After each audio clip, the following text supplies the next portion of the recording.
l'heure maa ngi koy évoqué ak sama confrère bi ma ni ko tey ku mu neex nga bàyyi ba verdict bi wàcc nga doog a def sa réaction comme ku mu neex nga def ko avant donc tey avocat yëpp ku ci nekk am nga possibilité mener sa bataille à ta guise maanaam ni nga ko bëggee ak ni nga jàpp ni boo ko doxalee noonu di nga am benn fin utile donc côté ci siège boobu laa nekkoon juste pour xam nga revenir ci loolu li ñu naan paaka kenn mënu ko jiitu ci mbaram parce que instant bi juge bi ci jëmi boppam moom mi nga xam ni moom moo di juge Diop tey ji moom la ñu mën a xaar ci mbir bi parce que moom mooy dem dugg ci bureau xool en tout cas argument ak preuve yi nga xam ni yenn ci parti indi nañu ko après mu xool lan moo ci méngoo mu teel ma ma xool ma lijjanti li teel ma kan la waaw teel ma laaj tuuti rek jante dama koy laaj teel voilà xanaa ñu jéemal jege ki nga xam ne moom mooy Lamine Dianté bokk ci li nga xam ne moom mooy coalition Sonko président 2024 parce que ñoom ñoo bëgg a def li nga xam ne mooy conférence de presse après juste verdict bi léegi dañ koy jéem a jege xool ndax déclaration yooyu mën na ko fi def wala day xaar ndax joxante na rendez-vous ak ñi nga xam ne ñooy membre coalition bi fi nga xam ne moom mooy siège Déthié ci VDN PRP donc information boobu la ñu wax ni léegi nii après li nga xam ne moom mooy verdict bi ñoom dañuy bëgg a def li nga xam ne mooy conférence de presse bi mais comme moitié. mais conférence de presse bi ça dépend ci verdict bi n'est-ce pas. non nee na ça ne dépend pas ci verdict bi. non moom nee na ça ne dépend pas ci verdict bi mooy le problème bi mooy mun naa wax ni moitié médias yi nag fii lañ nekk. mais bu fekkee ni divisé wu nañu am na ñi nga xam ne ñu ngi conseil constitutionnel waaye nag lim bu gën a am solo fii lañ nekk ndax conseil constitutionnel xam nañu ni bu fekkee heure bi jeexaluñu sax. ñi fa ñu desoon comme boobu jeex na voilà Mamadou Koné borom accès Kanté moo mujjee woon te jàllul ndax nag li nga xam ne moom mooy ay fiche parrainage am dañ ko clé bi dañ ko mënuñ koo décrypter. voilà problème dafay voilà merci pour renseignement yooyu noonu maanaam information bi dégg ngeen ki nga xam ne moom je pense moom moo war a nekk dernier. voilà kon moom tam recalé nañ ko ndax clé yi nga xam ne moom la indi. Mamadou Fadel Koné. Mamadou Fadel Koné voilà. moom Mamadou Lamine Dianté moom nee na en tout cas point de presse bi ñu ko fas yéene def foofu la ci PRP. bëgguñu ñëw fii nii. takk di rek yooyu noonu bon mën na indi problème moo tax ñu bëgg ko yóbbu fële ci siège PRP bu ñu joxee li nga xam ni moom moo di délibéré ba pare à 22h incha allahu rabbi mais ki nga xam ni moom mooy taskatu xibaar bi di Pape Alé Niang nag daa di nay addu ci li nga xam ni moo jotagoon a xew fii parce que mi ngi def analyse en tout cas ci analyse de la demande de cassation de l'arrêt de la cour d'appel bu ñu fàtte ni kon avocat Ousmane Sonko dañu ko sàkk procureur général bi tam sàkk ko mu ni dans un récent plaidoyer devant la Cour suprême, le procureur général a exposé des arguments percutants soulignant la nécessité de casser l'arrêt de la Cour d'appel concernant l'affaire opposant Sonko à Mame Mbaye Niang. Ces arguments méritent une attention particulière dans le contexte d'une justice équitable. En tout cas moom Pape Alé Niang jàpp ni moment bi nga xam ni fii ci cour suprême procureur général bi daal dinay teg ay arguments yoo xam ni en tout cas yu tege la ci sàkku vraiment ci mbir bi dox ci diggante Ousmane Sonko ak Mame Mbaye Niang ñu daal di casser acte bi nga xam ni kon cour d'appel tegoon na ko ci kaw Ousmane Sonko mu jàpp ni nag ces arguments méritent une attention particulière mu wax ni li nga xam ni moom la procureur bi argumenté war nañu ci taxaw def ci jàngat boo xam ni dina am solo ci contexte bi nga xam ni en tout cas soxla nañu yoon boo xam ni dafay tëddee njaaxaanaay premièrement moom Pape Alé Niang jàpp ni le procureur met en lumière la décision controversée d'ordonner la contrainte par corps, une mesure jugée inappropriée pour une infraction politique telle que la diffamation. Cette critique souligne la nécessité de garantir que les sanctions judiciaires soient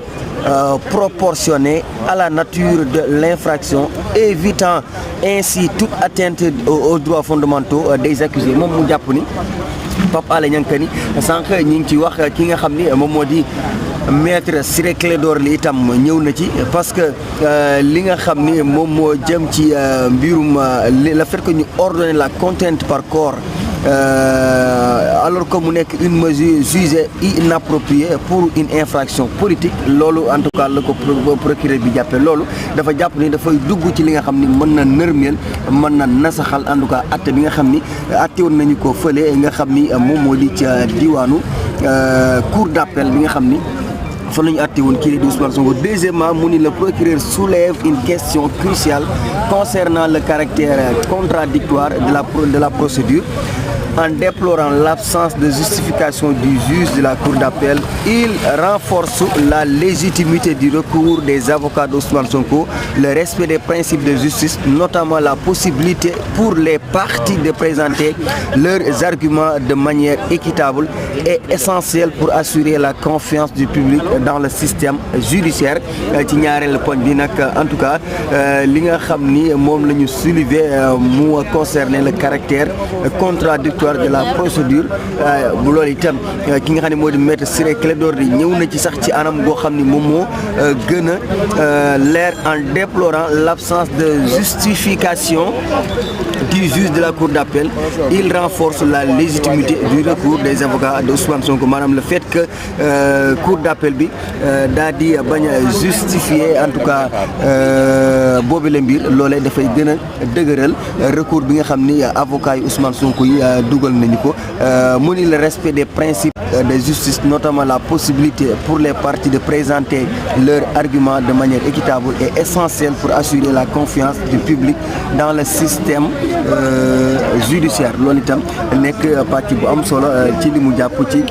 bu ñu dikkee ci bërëbu attekaay yi. Par ailleurs, le procureur général nie catégoriquement les allégations d'injure proférées par Sonko à l'encontre de Mame Mbaye Niang. Cette affirmation souligne l'importance de baser les décisions judiciaires sur des faits établis, écartant ainsi tout risque d'injustice découlant d'accusations infondées. Moom procureur général bi dafa ni vraiment bu fekkente ni dañu wax ni Ousmane Sonko dafa injurier Mame Mbaye Niang loolee dara amu ci maanaam da ko dàq ba mu set wecc moom procureur bi lépp lu jëm ci wàllum injure bi nga xam ni dañu ni Ousmane Sonko daf ko def kii di Mame Mbaye Niang parce que yéen ngi dégg maître Ciré Clédor Ly di ko wax que ni Ousmane Sonko li mu wax mooy que ni Mame Mbaye Niang su fekkente ni dañu ne dafa taxé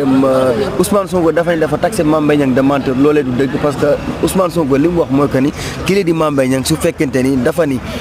amul rapport bu ko épinglé kon loolu waxul dëgg te yooyu kàddu itam ñoom gisuñ ci benn kàddu boo xam ne injure daf ci daal di am kon moom procureur général dafa jàpp ni yooyu boobu délit d'injure boobu waruñu ko woon a retenir ba ci mën a daan ki nga xam ne moo di Ousmane Sonko. En conclusion moom taskatu xibaar Pape Alé Niang mu ni la demande de cassation de l'arrêt de la cour d'appel par le procureur général offre une perspective critique sur l'équité du procès. À l'approche de la délibération prévue pour 22 heures, il est impératif que la Cour suprême examine attentivement ces arguments et prenne une décision qui préserve l'intégrité du système judiciaire tout en assurant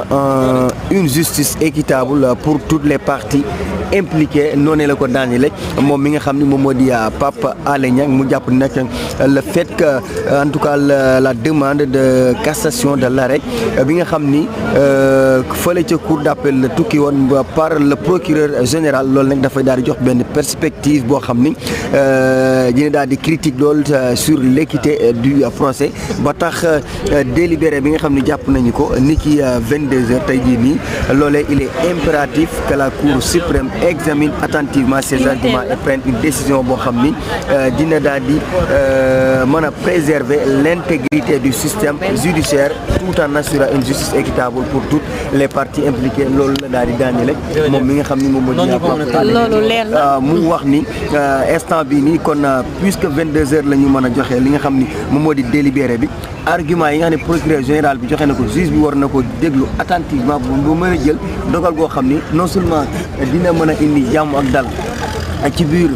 justice bi mais itam mu fexe ba ñu wax loo xam ne droit la mën a yamale ñaari parti yëpp kenn ku ñu nekk li nga xam ne mooy di si ak sa yelleef ci wàllu woowu ñu jox la ko bu mot sëkkal. voilà donc dama bëggoon ñëw rek def benn récapitulation ci li nga xam ne moom mooy communiqué bi waa conseil constitutionnel joxe ci journée tay bi di jeudi 4 janvier 2024 de 9h à 30 minutes les représentants de 20 candidats suivant l'ordre déterminé par le tirage au sort étaient convoqués. Donc se sont présentés au conseil constitutionnel accompagnés de leurs informaticiens. Mën nañu jàpp ne rek li nga xamante ne moom moo fa xew ci journée tay bi donc dañuy ñëw ci ñi nga xamante ne ñoom la ñu sélectionné woon tey 61e personne mooy Abdoul Mbaye 62e Cheikh Alassane Sène 63 Al Hassan Ould